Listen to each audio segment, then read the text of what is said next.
Credit to the rifle owner. Dahil doon, tayo po ay nagtatawag at nais po namin magkaroon ng isang special guest. Hindi ko na i-mention yung mga ilang mga tinawagan ko na gusto natin maging special guest na sa barangay tayo na hanggang ngayon parang ayaw magsalita. At saka yung iba siguro hindi lang tayo pinapansin dahil hindi naman tayo ganong kalaking programa at hindi rin tayo ganong kalaking stasyon. So, it's perfectly alright. Wala namang napipikon dyan. Pero syempre, kausap natin yung mga staff nila, kausap natin yung mga sa sideline na mga nakakaalam. Mas marami pang alam sa atin na sila ang nakakaalam kung anong mangyayari na. At yun po yung isisiwalat natin ngayon. Sapagkat pag-alaman natin na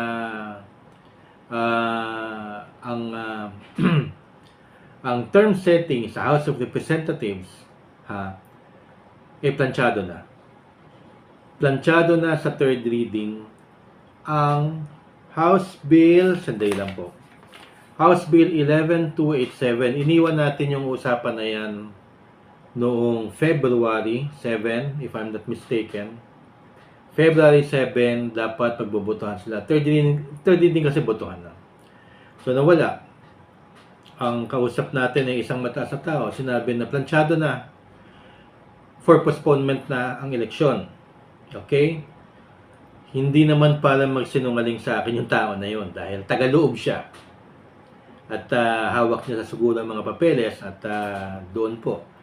Ang sinabi lang po niya sa atin ay maraming binago. Ibig sabihin nagkausap-usap na. So na-plancha na nga. Maraming binagong provision. Hindi natin alam yung provision na yon kung 6 years pa rin sa House. Yung House Bill 11287 na pinasala nila noong second reading ng January 29 at ito nga June 2 ay kung ipapasa nila, I do not know kung ano exact date pero ang sinabi nila is planchado na.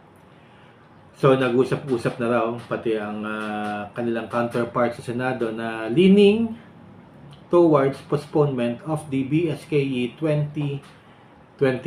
Yan, alam kong marami nagdidiwang at nagpapalakpakan na yung ating mga kagawad at mga kapitan na yun nga ang exact words ay planchado na. So, ang ibig sabihin nito, sigurado na papasayan sa third reading. Alam nyo, pag sinabing planchado na, ibig sabihin pasado na eh. So, ano yung iniisip ko? Kasi nakalimutan kong itanong kasi sa telepono na lang po kami nag-uusap. Ano yung iniisip ko na planchado na? Iniisip ko to mga 22 hours.